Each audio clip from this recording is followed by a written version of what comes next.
गौतम नहीं चाहता था कि अभी उसके बारे में रिया की फैमिली को कुछ भी पता चले। उसने रिया से बिल्कुल धीमी आवाज में कहा, अभी कुछ मत बोलो। अगर मेरे बारे में किसी को भी पता चल गया तो बहुत बड़ी प्रॉब्लम हो सकती है।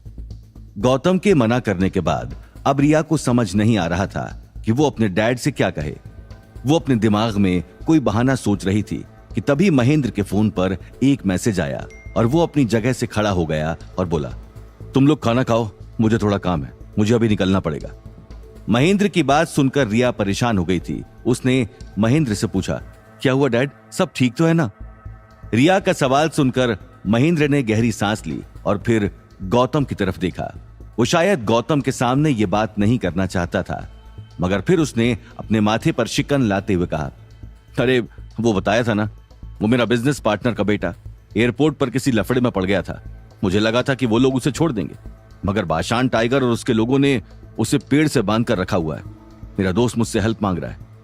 तभी महेंद्र ने गौतम की तरफ देखकर कहा, बाशान टाइगर जैसे आदमी से पंगा लेना मतलब अपनी मौत को बुलाना है। तुम यहां जिस काम से आए हो वही करना, इन बेमतलब के पंगों में मत फंसना। महेंद्र की बात सुनकर बबीता ने रिया की तरफ देखकर महेंद्र से कहा, ऐसे आदमी से तो हमारी जान पहचान होनी चाहिए। तुम एक काम करो, रिया को भी अपने साथ ले जाओ।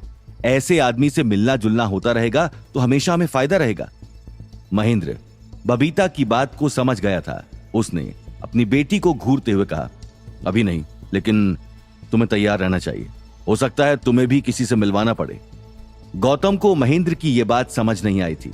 उसने महेंद्र को जाते देख अपने मन में सोचा, ये रिया को किससे मिलवाने लेकर जाना चाहते हैं? गौतम इस बारे में सोच रहा था कि तभी रिया ने भड़कते हुए बबीता से कहा, मॉम, आप लोगों से कितनी बार मैंने कहा है कि मैं अभी किसी से शादी करने के लिए तैयार नहीं हूं, तो फिर आप घूम फिर कर क्यों इस बात पर वापस आ जाती हैं? रिया को इस तरह चिल्लाते देख बबीता ने उसे धीमी आवाज में कहा, अभी हमारे घर में और भी लोग मौजूद हैं, तो हम इस बारे में बाद में बात करेंगे। गौतम बबीता के इस इशारे को समझ गया था, मगर रिया और ज्यादा भड़कते हुए बोली, हाँ तो क्या हुआ? गौतम को भी पता चलना चाहिए ना कि मेरी मॉम एक 50 साल के बुढ़े से मेरी शादी करने को तैयार है, जो कि पूरे जैसलमेर में अपनी अय्याशी के लिए मशहूर है। मगर मेरी मॉम और मेरे डैड दोनों को इससे कोई फर्क नहीं पड़ता।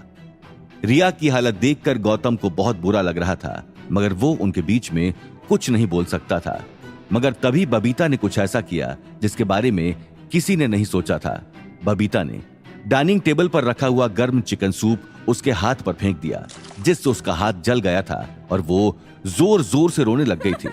मगर फिर भी बबीता का दिल नहीं पसीजा। वो रिया की तरफ देखकर बोली, सीधी सीधी बात सुन लो मेरी, जो हमारी कंपनी में 50 करोड़ का इन्वेस्टमेंट करेगा उसी से हम तुम्हारी शादी कर देंगे। ये कहकर बबीता वहां से चली गई थी। तभी गौतम तुरंत किचन में गया और बर्फ लाकर रिया के हाथ पर लगाने लगा। रिया दर्द से कराह रही थी। उसका ध्यान भटकाने के लिए गौतम ने उससे कहा, आखिर तुम्हारी मॉम तुम्हारी शादी करने के लिए इतना पीछे क्यों पड़ी हुई हैं? अगर तुम्हें नहीं करनी तो मान क्यों नहीं जाती? रिया गौतम को अपने परिवार की अंदर की बातें बताना नहीं चाहती थी, मगर जब उसके घर वालों ने इस बारे में नहीं सोचा तो वो क्यों सोचे। उसने अपनी आंखों के आंसू पोंछते हुए गौतम से कहा, क्योंकि उनको लगता है खन्ना परिवार के साथ रिश्ता जोड़ना हमारे लिए बहुत जरूरी है। मेरे दादा का बिजनेस बर्बाद होने की कगार पर है। मेरे डैड चाहते हैं कि मैं शादी के लिए हाँ कर दूं, ताकि वो हमारी कंपनी में 50 करोड़ का इन्वेस्टमेंट कर दें। रिया की बात सुनकर गौतम को उसके लिए बहुत बुरा लग रहा था। उसने रिया से कहा, मतलब सिर्फ 50 करोड़ के लिए तुम्हारे परिवार वाले तुमको एक 50 साल के आदमी को बेचना चाहते हैं? गौतम के मुंह से ये बात सुनकर रिया को बहुत बुरा लगा था, मगर गौतम ने बिल्कुल सच कहा था। असलियत में तो रिया के घर वाले उसका सौदा ही कर रहे थे। शिमला के चेहरे पर भी दुख साफ झलक रहा था, मगर वो जानती थी इस वक्त कुछ भी कहने का कोई फायदा नहीं है, इसलिए वो चुपचाप खड़ी थी।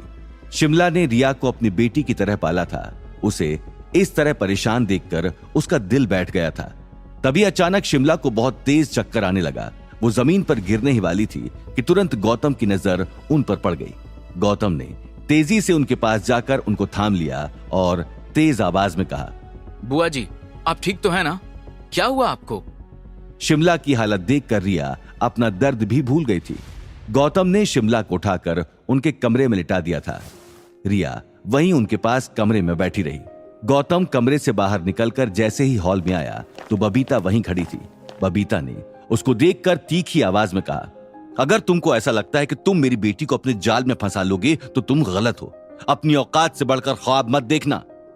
बबीता की बात सुनकर गौतम को हल्का सा गुस्सा आ गया था, मगर उसने अपने गुस्से को काबू करते हुए एक गहरी सांस लेकर कहा, आंटी जी, ख्वाब तो मैं सिर्फ अपनी पत्नी के देखता हूँ, जो इस वक्त जोधपुर में मेरा इंतजार कर रही है। रिया सिर्फ मेरी दोस्त है, उससे बढ़कर कुछ भी नहीं। गौतम का जवाब सुनकर बबीता ने एक राहत की सांस ली और कहा, हो तो तुम्हारी शादी हो चुकी है, फिर तो कोई दिक्कत वाली बात नहीं है। ये कहकर बबीता वहां से चली गई थी। गौतम अपने कमरे में से एक्यूपंक्चर की किट लेकर शिमला के कमरे में गया और मुस्कुराते हुए बोला, बुआ जी, मैंने एक्यूपंक्चर सीखा हुआ है। अगर आप कहें तो मैं आपके कर देता हूँ, इससे आपको तुरंत आराम आ जाएगा। गौतम की बात सुनकर शिमला मुस्कुराते हुए बोली, ठीक है बेटा, ये सुइयां भी लगाकर देख ले, अगर कुछ हो जाए तो। ये कहकर शिमला ने गौतम की तरफ अपना हाथ बढ़ा दिया था। रिया नहीं चाहती थी कि गौतम उसको इमोशनल होते देखे, इसलिए वो उठकर वहां से चली गई। शिमला के हाथ पर गौतम कुछ पॉइंट्स को दबा रहा था। तभी शिमला ने एक लंबी सांस लेते हुए कहा, बेटा, रिया बहुत अच्छी लड़की है, लेकिन उसके माँ बाप को सिर्फ उस नालायक परीक्षित की फिक्र है। अपनी बेटी की तकलीफ तो उन्हें नजर ही नहीं आती है। तुम उसकी कुछ मदद कर सको तो जरूर करना।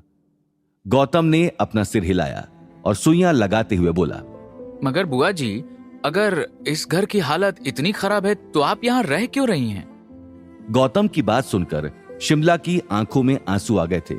उसने एकदम भारी आवाज में गौतम से कहा, बेटा, जब मैं 20 साल की थी तब तेरे फूफा जी चल बसे थे। उस वक्त ससुराल वालों ने मुझे पनौती कहकर घर से निकाल दिया था। उस वक्त मेरे पति की बहन बबीता को एक नौकरानी की जरूरत थी, तो वो मुझे यहां ले आई। तब से अब तक बस यहीं पर रह रही हूं। शिमला की कहानी सुनकर गौतम का दिल रो उठा था। फिर गौतम ने बात को बदलते हुए कहा, वैसे बुआ जी, सिंघानिया परिवार को इतना नुकसान हो गया है क्या कि वो अपनी बेटी की शादी का सौदा करने पर उतर आए हैं? गौतम का सवाल सुनकर शिमला ने धीमी आवाज में कहा, हाँ बेटा, सिंघानिया परिवार पूरी तरह बर्बाद हो चुका है। अगर ऐसे ही चलता रहा तो जिस घर में अभी हम रह रहे हैं वो भी चला जाएगा। समझ में नहीं आ रहा कि क्या करूं। अब गौतम का एक्यूपंक्चर भी पूरा हो गया था। उसने शिमला के हाथों से सुइयां निकालते हुए हल्की मुस्कान के साथ कहा, आप चिंता मत करिए बुआ जी, मेरे होते हुए आपको कोई दिक्कत नहीं होगी। वैसे भी बुआओं का प्यार तो मुझ पर हमेशा बना ही रहता है। गौतम के एक्यूपंक्चर से शिमला को बहुत आराम आ गया था। वो गौतम का हाथ पकड़कर बोली, बेटा, तुम्हारा हुनर कमाल का है। अगर तुम नेशनल मेडिकल सेंटर में जाते तो यकीनन तुम वहां का सबसे होनहार स्टूडेंट बन जाते। शिमला की बात सुनकर गौतम हंसते हुए बोला, बुआ जी, मुझ जैसे आदमी को इतने बड़े इंस्टीट्यूट में कौन काम देगा? तभी गौतम ने शिमला से कुछ ऐसा कहा जिसको सुनकर वो चौंक गई थी। वैसे बुआ जी, अगर आप चाहो तो मैं आपको यहाँ से अलग कहीं लेकर जा सकता हूँ, जहाँ आप सिंघानिया परिवार से अलग रहकर अपनी खुद की जिंदगी जी सकें। गौतम की बात सुनकर शिमला ने अपना सर झुकाया और गहरी सांस लेकर कहा, बेटा, अपनी बुआ जी की पुरानी सोच पर गुस्सा मत करना, मगर जब मेरी शादी बंसल परिवार में हुई थी तो मैं यहीं की होकर के रह गई।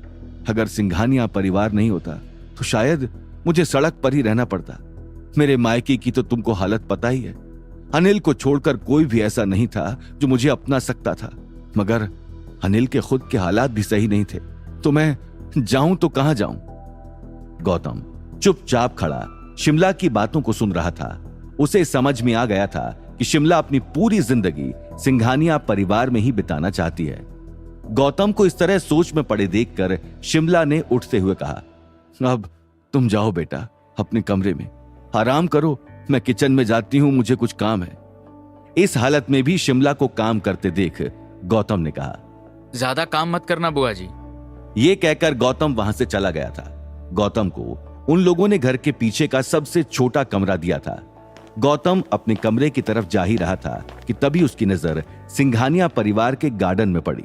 इसमें फूल के पौधों के अलावा बहुत सारी जड़ी बूटियों के पौधे लगे हुए थे, जिन्हें देखकर गौतम ने अपने आप से कहा, जरूर ये जड़ी बूटी के पौधे शिमला बुआ ने लगाए हैं। तभी गौतम की नजर कुछ कमाल की जड़ी बूटियों के पौधों पर गई। उन्हें देखकर गौतम ने कहा, इनसे मैं जलन की काम चलाऊं दवाई बना सकता हूँ। इनमें से कुछ पौधे तो बहुत कमाल के हैं।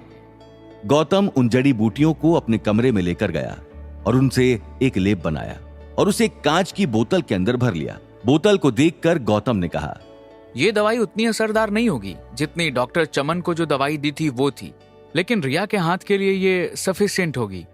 गौतम अब चलता हुआ रिया के कमरे की तरफ जा रहा था। उसके दिमाग में अभी भी वही ख्याल चल रहे थे। उसने रिया के बारे में सोचते हुए कहा, कैसे माँ बाप हैं ये लोग, अपनी खुद की बेटी की शादी ऐसे आदमी से तय कर दी है जो, खैर मेरे बोलने का मतलब नहीं बनता, लेकिन ये तो सीधा साधा किसी मासूम को बलि चढ़ाने जैसा है। मुझे तो सोचकर ही गुस्सा आ रहा है। गौतम रिया के कमरे के बाहर पहुंच गया था और बस दरवाजा खटखटाने ही वाला था कि उसे अंदर से सिसकियों की आवाज आई, जिन्हें सुनकर गौतम थोड़ा हिचकिचा गया था। मगर इससे पहले गौतम कुछ करता, दरवाजा अचानक खुल गया था और रिया उसके सामने खड़ी थी। उसके बाल बिखरे हुए थे और चेहरा आंसुओं से भरा हुआ था। गौतम को इस तरह अपने कमरे के बाहर खड़ा देखकर वो चौंक गई थी। उसने तुरंत अपने आंसू पोंछते हुए गौतम से कहा, गौतम तुम यहां, कुछ काम था क्या मुझसे? रिया ने तुरंत अपना चेहरा पोंछ लिया था। वो नहीं चाहती थी कि गौतम उसे रोते हुए देखे, मगर रिया की हालत देखकर गौतम एकदम हक्का बक्का रह गया था। वो धीमी आवाज में उससे बोला, रिया, मुझे बिल्कुल उम्मीद नहीं थी कि तुम इस हालत में होगी। गौतम भी अब थोड़ा अनकंफर्टेबल महसूस कर रहा था, मगर तभी उसने रिया के हाथ के पीछे पड़े हुए जले के निशान को देखते हुए अपनी जेब से बोतल को निकाला और कहा, ये मैंने तुम्हारे हाथ के लिए बनाई है। तुम्हारे हाथ पर जलने की वजह से फफोले पड़ गए हैं। ये बर्न ट्रीटमेंट के लिए ही है। इसे लगा लेना, तुम्हें आराम मिलेगा। ये कहकर गौतम ने बोतल रिया के हाथ में पकड़ा दी थी। गौतम की केयर देखकर रिया की आंखों में आंसू आ गए थे। उसने गौतम से इमोशनल होकर कहा, थैंक यू गौतम, तुमने मेरे लिए इतना सोचा। गौतम के इस स्टेप से रिया के दिल में एक अलग ही हलचल मच गई थी। उसके मन में अब भावनाओं का बवंडर उठ रहा था। उसने गौतम को देखते हुए अपने आप से कहा, काश ये सब कुछ और होता, मैं गौतम की परछाई बनकर भी खुश रहती। ये मेरे महंगे महंगे ख्वाब शायद कभी पूरे नहीं हो पाएंगे। तभी रिया को खन्ना परिवार से अपनी शादी का ख्याल आ गया था और उसकी आंखों से वापस से आंसू निकलने लग गए थे। रिया को इस तरह रोते देखकर गौतम का चेहरा उतर गया था। उसने रिया को संभालते हुए एकदम मजबूत आवाज में कहा, देखो, कोई भी किसी को जबरन शादी के लिए मजबूर नहीं कर सकता है। अगर तुम शादी नहीं करना चाहती तो कोई तुमसे जबरदस्ती नहीं कर सकता। याद रखना, अगर तुम्हें कोई भी जरूरत हो तो मैं तुम्हारे साथ हूं। गौतम की इस बात से रिया की हिम्मत बढ़ गई थी। उसकी आंखों में एक हल्की चमक थी, लेकिन फिर अचानक उसके चेहरे की चमक गायब हो गई थी। उसने एकदम धीमी आवाज में गौतम से कहा, लेकिन डैड, मेरी शादी सिर्फ पैसों के लिए कर रहे हैं। अगर खन्ना परिवार न सही तो किसी और से 50 करोड़ के लिए मेरी शादी कर देंगे। शायद यही अब मेरी किस्मत में लिखा है। रिया की आवाज में एक दर्द था जिससे पता चल रहा था कि वो अब हार मान चुकी थी। अब गौतम रिया को इस परेशानी से बाहर निकालने के लिए क्या करेगा? क्या गौतम रिया के डैड को इस तरह रिया का सौदा ना करने के लिए मना लेगा, या फिर गौतम के दिमाग में कुछ और प्लान है? जब अवनी को पता चलेगा कि गौतम रिया की किस तरह मदद कर रहा है तो वो क्या करेगी? क्या रिया की मदद करने का कदम गौतम को नई मुश्किलों की तरफ ले जाएगा? इन सब सवालों के जवाब जानने के लिए सुनिए अगला एपिसोड सिर्फ